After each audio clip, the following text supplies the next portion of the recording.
Thank you for the introduction.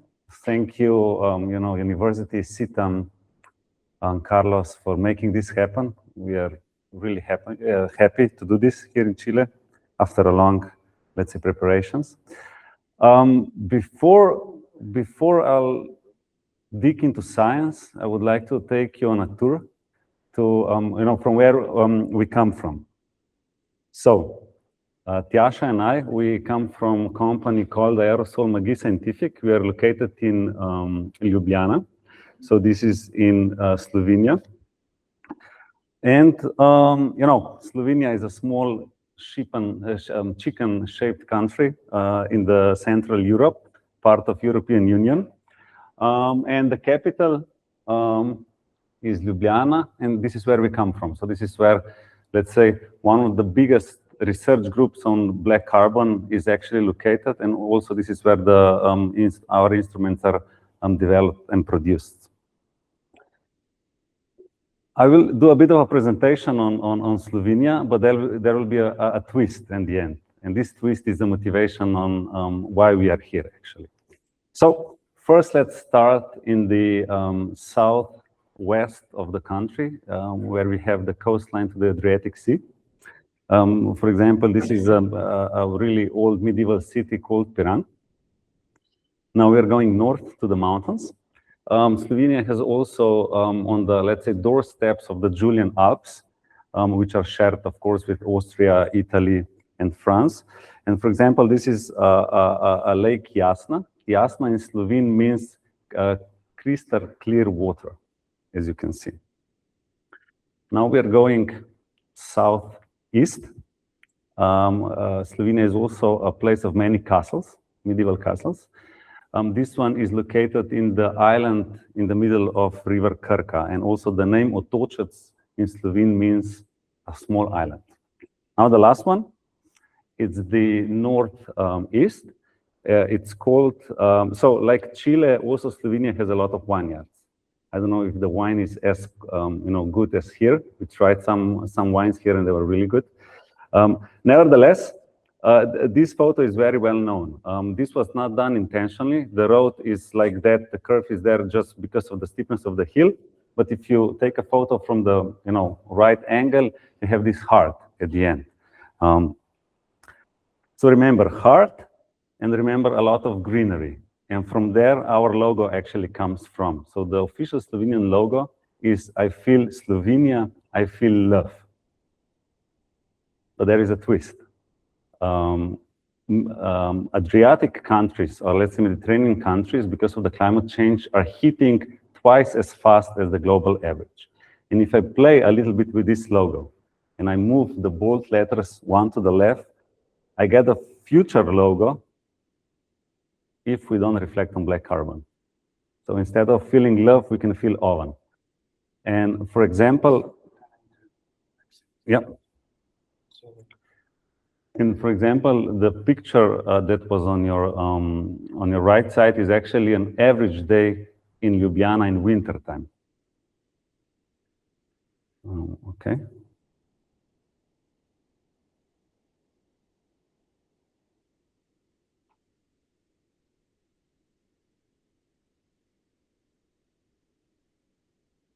Okay.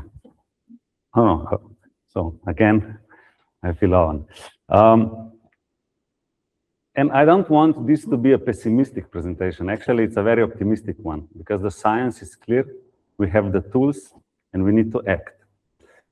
But then another thing, I was when we landed in Santiago on Saturday, I went for a run on the hill nearby. And the air was quite, I can feel that it was quite polluted. And then when I come back to the hotel, I checked, the air quality index of Santiago. And to my surprise, on Sunday, Santiago was the third most polluted city in the world. So of course, this, made me thinking in a sense that the time is now, and having this workshop here, I mean, the moment is really perfect. So I'll start now with the presentation. Thank you again, for having us here. I'll talk about the carbonaceous aerosols and how you can measure them. I think Francisco did a really good job on explaining the whole background on, why do we need to measure, and I'll talk more about how do we measure them and how do we measure them optically and thermally. I'll start with two facts, which I think, for the people in this room, it's not something new and we need to debate, but nevertheless, two important publications worldwide were issued in 2020 or 2021. First one was from the WHO, stating that 99% of global population lives in areas where ambient air pollution levels exceed the guidelines, so 5 micrograms per cubic meter. And then another one, IPCC said that, global surface temperature has increased by about 1.1 degrees since pre-industrial times, caused by human activities. And this will, last even if we cut all CO2 emissions. But what is even more important is that both publications recognized one thing, and this is that carbonaceous aerosol, and especially black carbon, is a critical contributor to air pollution, so health impact on one side and climate change on the other. So we have a super pollutant, one coin with two sides. And this is why it is so important that we know how to measure it and how to act to decrease the concentrations. A lot of things is happening now globally. There is a global shift. First of all, that black carbon and carbonaceous aerosols are now formally recognized as being super polluted. And this was done by IPCC, WHO, and now also by European Air Quality Directive. And I will talk about that later. The second thing is that science clearly shows that dominant fraction, or at least largest fraction of PM 2.5, so fine particulate matter, is the carbonaceous aerosols. If you want to decrease PM 2.5 level, you need to target sources of carbonaceous aerosols. And we know where carbonaceous aerosols come from. It's traffic, it's biomass burning, it's secondary formation, it's industry, and so on. And you need to measure. It cannot, carbonaceous aerosols emissions cannot be predicted because they really depend on not just the sources, the activity of the sources, but how fossil fuels are burned, how biomass is burned. Is it in an effective way or non-effective way? And two things also, climate change, people or community needs absorption measurement, while health community needs mass. So you need to have absorption and mass. So what are our answers as, as the company or as the research group? First of all, we have the tools needed to measure the carbonaceous aerosols. A thalometer is the most widely instrument used globally to measure black carbon, but also to measure black carbon sources. Now we have the European directive that, for the first time states that it's not just PM that you need to measure. You need to measure also individual components of it, and one of them is black carbon. There are also a lot of standardization going on in Europe, and we are all, actively part of. And what we find, what I will stress many times during this presentation, measuring PM 2.5 or PM 10, it's not enough. It's just an envelope. You don't know what's happening. You need to measure fractions of it, and you need to measure it in high time resolution and online. And this is something you can do with the methods we develop and with the instruments we develop. So European Air Quality Directive. In 2021, WHO stated or issued a new recommended guidelines for air quality limits. For the first time, the PM 2.5 24-hour limit was introduced. So it was, strictly less than it was before. And this was somehow reflected into their national directives. US EPA did it, European Air Quality Directive did it. So these are the new limits. The PM 2.5 annually is 10, which is small, and a lot of cities will have problems with that.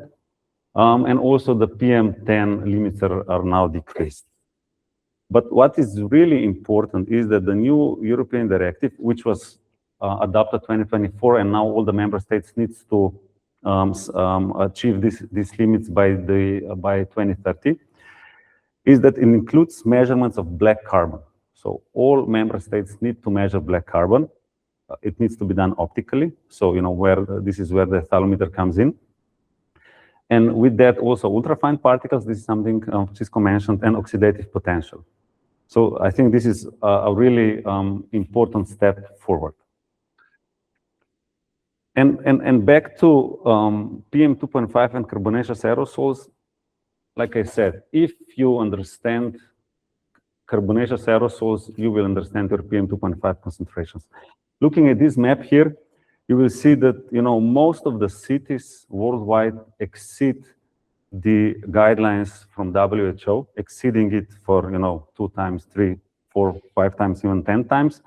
And what you need to have is to have a dense network of measurements of carbonaceous aerosols, but sources, not just carbonaceous aerosols in total, and then apply effective measures towards different sources of it. And this can be done, and this is something that I'm going to talk about today within this presentation and the next one. Can be done with our system. First of all, you can, just by measuring black carbon, you can check the sources. Francisco mentioned that a phthalometer can do the distinguishment between traffic and biomass burning. This was, it's well validated and used across the globe. Our research team just sent a new paper for publication, which I think is going to be a kind of a revolution in source apportionment, where we actually recognize even more sources, not just the 2. And then combining this with the TCA, you can get then the whole spectrum of carbonaceous aerosols online. So today, or in this first session, I'm going to talk about the source apportionment that can be done with the phthalometer. So the challenge is clear. The solution exists. The solution is having dense, real-time online measurements of carbonaceous aerosols, doing the source apportionment, and then act in a way that you target specific sources, and this will bring the PM 2.5 levels down. And the time is now, of course. So the phthalometer. A phthalometer is a filter photometer. That means that it draws air through the filter, and then the particles are being impacted on the filter fibers, and eventually on your filter tape you'll get a black spot like this. If you look this closer, by for example using the helium ion microscopy, you will see that you have a really complex particles, black carbon. By complex, I mean not so chemically, but morphologically. They have really different size and shapes. But you also have filter fibers. So this is something you need to take into account when you analyze the data. Black carbon, there are really small particles, usually sub 100 nanometers, but still being a component of PM 2.5. It's produced by incomplete combustion of fossil fuel or biomass burning. It is always primary. This is important to remember.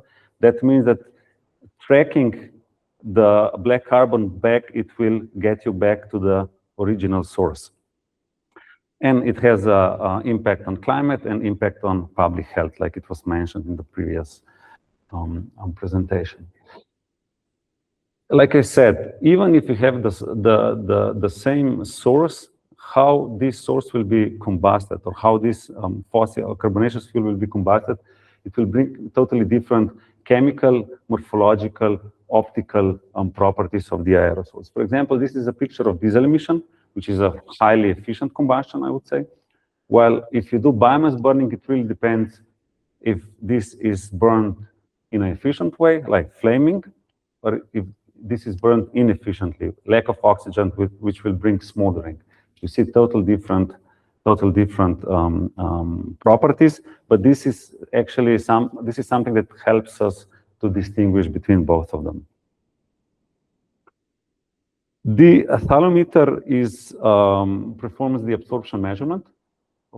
Actually, it measures the attenuation. So in real time, the particles are being deposited on the filter tape. We have a light source above the filter. There is a light detector below the filter. And every second, you measure a new attenuation. So you actually don't measure the absolute value of it, but you measure the derivative of it. So the change of the attenuation, change by time.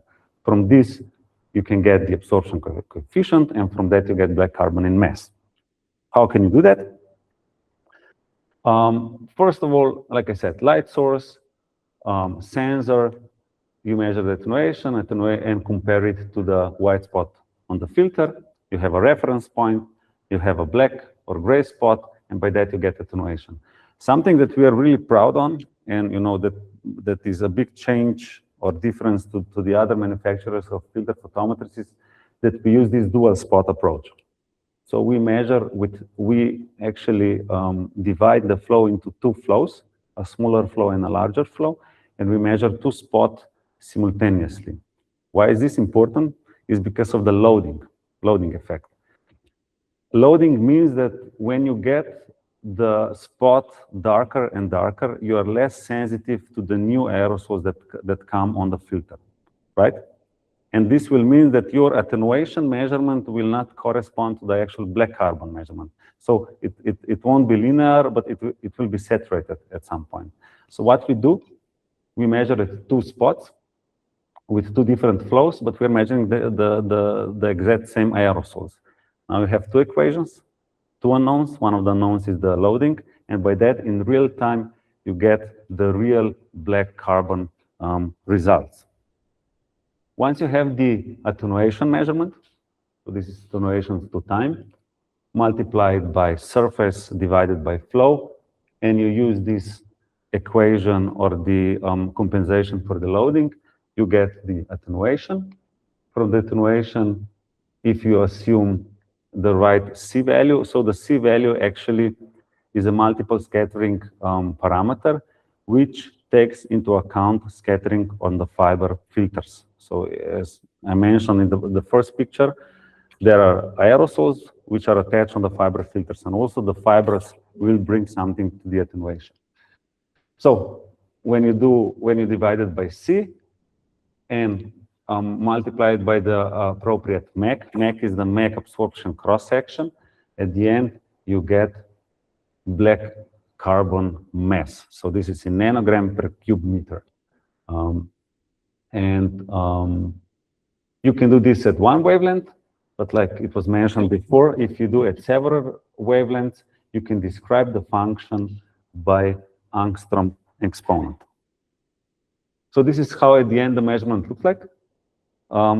At 80 nanometers, so in infrared, you measure black carbon, but because you measure at all different wavelengths, you can also always measure angstrom absorption, angstrom exponent function. And this will tell you additional information. So what are this information? You can, for example, black carbon will have angstrom absorption, angstrom exponent equal to 1. That means that black spheres absorb light equally throughout the spectrum. So this will be 1. If you have some brown carbon or some other, let's say, particles, usually they will absorb more in the UV range, so in this range. And this is how we can distinguish between both of them. And this is what actually the thalamometer model uses. It distinguishes between black carbon coming from traffic, which is pure black carbon, like I show you from the diesel engine, to biomass burning. Biomass burning will, when you combust biomass, you will emit also a lot of organic particles, which can be brown, which can be transparent, but beside black carbon, there will be organics. And this will mean that this angstrom exponent, because the absorption here will be higher, will be more than 1.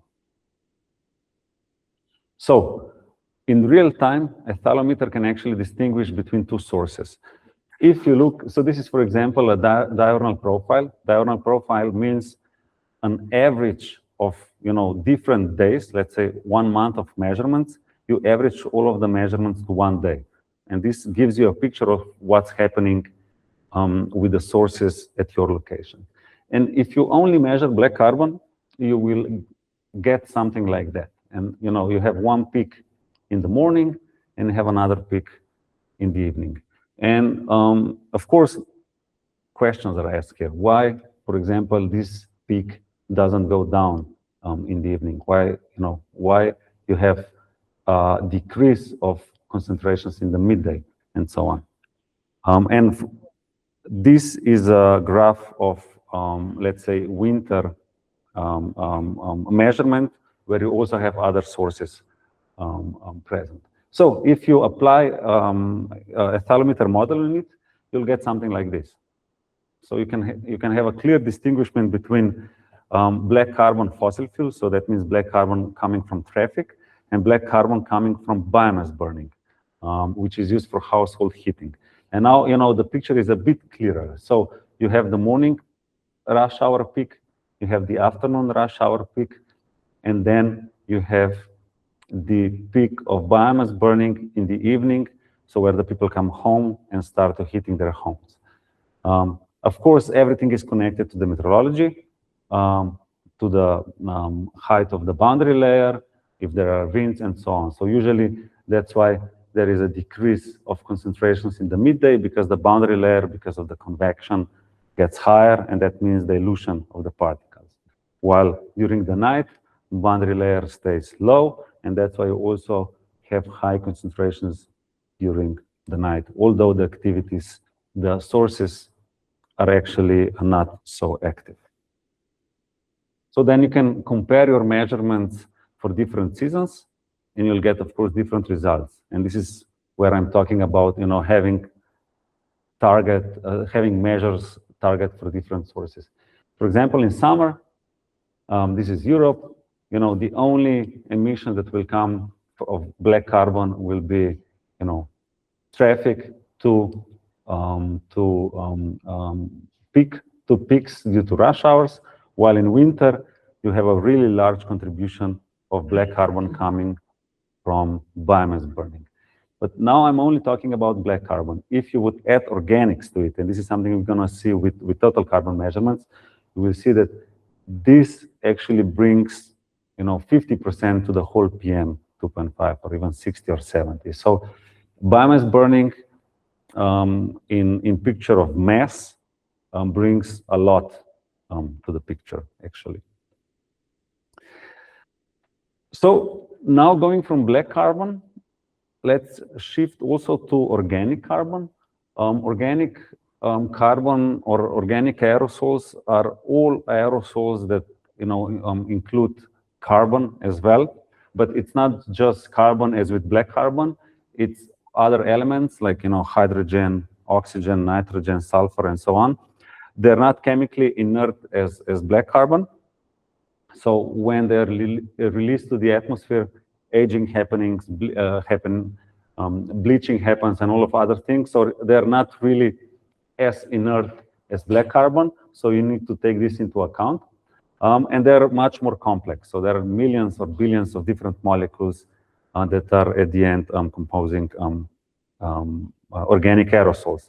But the first distinguish that we do is that we distinguish between the one that are absorbing optically, and this is what we call the brown carbon, and non-absorbing.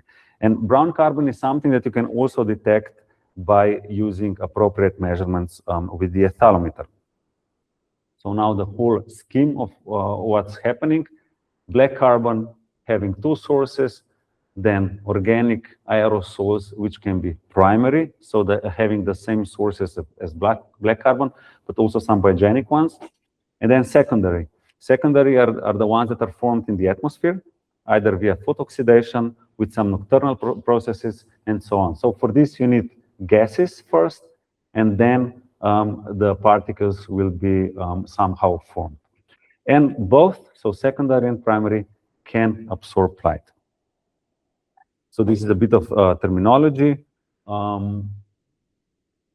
Black carbonaceous aerosol is actually sum of black carbon and organic aerosols.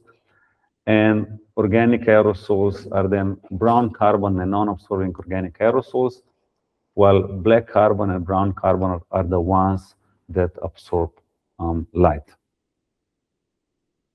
So how do we measure brown carbon with the ethalometer? This is done differently than with the ethalometer model. This is, again, a measurement of total absorption for all the wavelengths. And what we do is we assume, and this is a good assumption, is that there is no brown carbon measured at 880. Most of the brown carbon or organic aerosol doesn't absorb any light at 880. So we say, okay, black carbon will absorb with the angstrom exponent of around 1 or 1.1, while the difference between the total absorption and black carbon absorption is then the brown carbon absorption. So brown carbon absorption is defined by the wavelength where it's measured. Usually it's measured at UV, so 370, 400, 470. And this is only the absorption. Now you need to use appropriate MEC of brown carbon, which is somehow hard to find. It has a great uncertainty.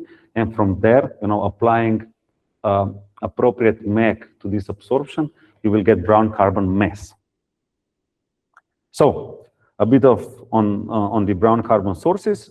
Again, you have primary sources, biomass combustion, fossil fuel, and then different ways on how you combust it. And also you have some secondary formation which produces brown carbon or absorbing organic aerosols. The classification is usually done in a way that we look again at the angstrom exponents. Angstrom exponents which are close to 1. So 1 is black carbon, but the ones close to 1 are called strongly absorbing brown carbon. Usually this is something we see from the ports, let's say tar balls or something. While then you have medium, weak, and very weak absorbing brown carbon, which, having less and less absorption efficiency, but the absorption angstrom exponents goes up. And this axis is something that can be easily analyzed with the ethalometer. So now the new, let's say, research that we've done, the new source apportionment that we've done in recent years is, can we use the new wavelengths? So the new model of the ethalometer, which is called A36S, has 2 more wavelengths. Can we use these additional wavelengths to gain additional information about the sources and age of aerosols?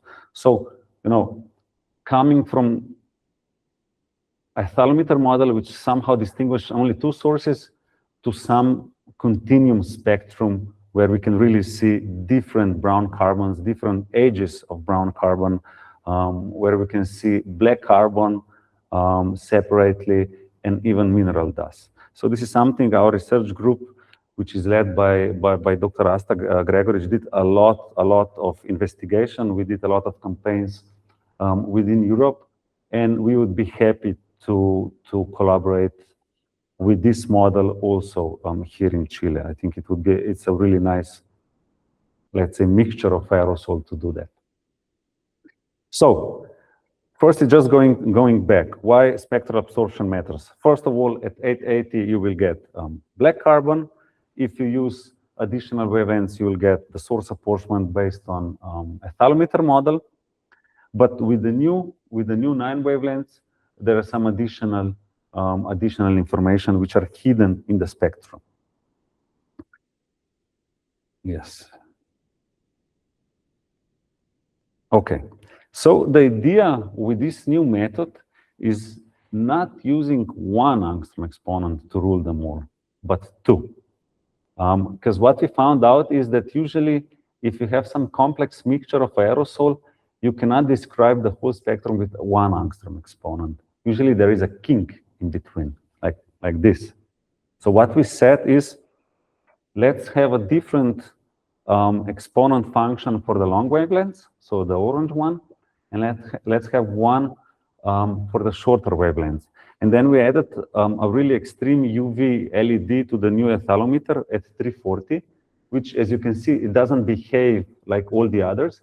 And we said the third parameter should be the difference between where we measure 340 signal and where it should be according to the short wavelength.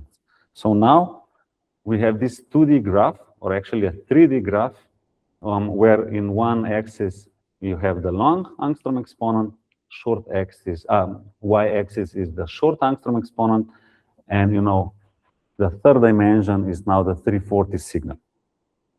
So what can we get out of it? First of all, the physics behind it. The me theory, which says, okay, you have a small black spheres, it somehow models that the angstrom exponent of black spheres will go like this. But because we are dealing with these fractals, which are not spheres at the end, the physics actually is showing that there should be a decay right about where we see it with the 340. So this is one thing. Another thing is, if the black carbon is coated by transparent organics, you will see it as brown, but actually it's not. What you will see is a bit of increase of angstrom exponent at longer wavelengths, but also at lower wavelengths. While if it's coated with brown carbon, the increase in the absorption will mostly happen with the short wavelengths. So having all of this knowledge, we now started with the campaign. And this campaign, the aim of this campaign was, can we distinguish between different brown carbons, so the ones that I was mentioning before, strong, medium, weak, and very weak, and can we distinguish from other, let's say, aged black carbon or mineral dust, and so on. The campaign was about 2 to 3 years. It was a collaboration with many, let's say, prominent institutes in Europe. The measurements were done in Ljubljana, Switzerland, in Italy, Barcelona. We also did some chamber experiments in UFOR, in Valencia. It was also done in collaboration with Métodos in Switzerland and also Athens in Greece. So we used the ethalometer, the new ethalometer with 9 wavelengths, and we also use the total carbon analyzer. This total carbon analyzer was used to measure organic carbon, and organic carbon is somehow a proxy for the material that can be coated on the original black carbon. So these are the aerosol types that we have that we had in mind. So you have urban carbonaceous aerosols, again, traffic, winter biomass burning, and some HR-coated black carbon. And then you had some extreme events like Saharan dust, open biomass burning like wildfire or crop residue burning. And this is the end result. So for all of the types, we can clearly see different aerosol types. So our classification was, black carbon fresh, black carbon aged, biomass burning residual, biomass burning open fire, biomass burning aged, mineral dust, and some mixed, let's say, class, which we are not really sure where does it go. So for example, mineral dust. In Ljubljana, we get some events of mineral dust coming from the Sahara Desert.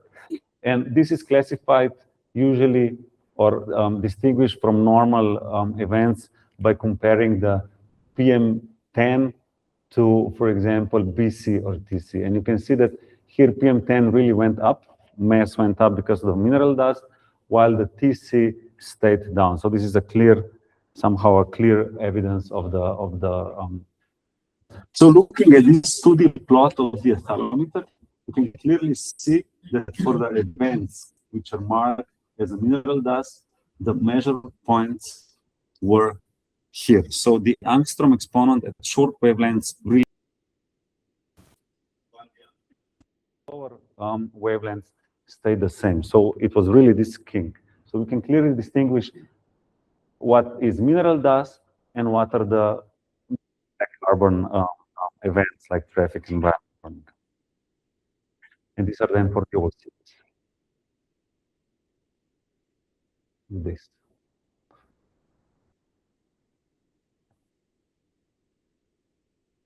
Then the other thing that we've done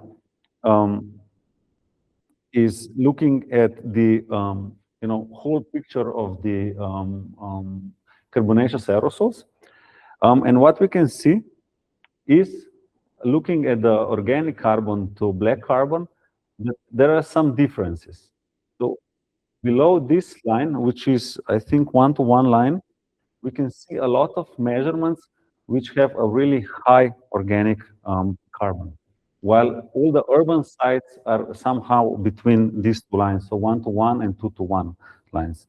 And what this tells us, when we analyze the data, is that if the aerosols are really aged, by that I mean that they're thickly coated with some transparent organics, we will see the measurements below 1-to-1 line, which means that somehow the increase in the angstrom exponent is more prominent with the longer angstrom exponent in regards to the shorter angstrom exponents. So we'll see the points here. And then looking at different events of open biomass burning, which produces various organic compounds with different absorption properties, we could actually see for each city or for each measurement site different areas of where we saw these measurements. And first of all, you can distinguish them by, of course, angstrom exponents, but then also by absorption angstrom exponent of brown carbon, from really low to high. And looking at the 340 signal, we also see that it goes up. So let's say the more weakly absorbing weakly absorbing brown carbon is, the higher the signal will be with 340. So this is then the example of these measurements for different sites in winter and summer. You can see, this is traffic, while this is biomass burning. And you see for different city where there is a different sources and different way of combusting, we can see different patterns of these measurements. And this tells us more about the measurements itself. So at the end, the new apportionment model looks something like this. Before, we could only distinguish between black carbon and biomass burning, which is somehow in this area here. Now, using this 2D approach, we can actually distinguish between black carbon, aged black carbon, residential biomass burning, and some other biomass burning events like open fires, wildfires, which will happen here, and also mineral dust. So it's a really more, let's say, model which with less uncertainty than the previous one, but it gives you more data than the previous one, of course. And it can be used for enhanced source apportionment, screening of dominant contributor to light-absorbing aerosols. It can detect sporadic events, for example, mineral dust or some aged black carbon that comes. For example, we have a really big event of Canadian wildfires that came to Europe, which, of course, they were seen here at the time. And it can be used also for aerosol type-specific MEC and C calibration. With that, I would like to thank you for this first part of my presentation, and question will be at the end, right? Okay. Another thing, just before I finish, a friend called me, seeing that we have this workshop in Chile, and he's doing the Maya experiment, so the satellite mission that will happen in 2027 and 2028. And what he said is that Santiago is one of the primary target points. And this Maya satellite will actually produce daily 1 kilometer maps of near surface speciated PM2.5. So, sulfate, nitrates, organic carbon, but also black carbon. So any measurements, in situ measurements of black carbon are well appreciated. So if somebody is doing that or will do black carbon measurement, please contact him at this website. Thank you.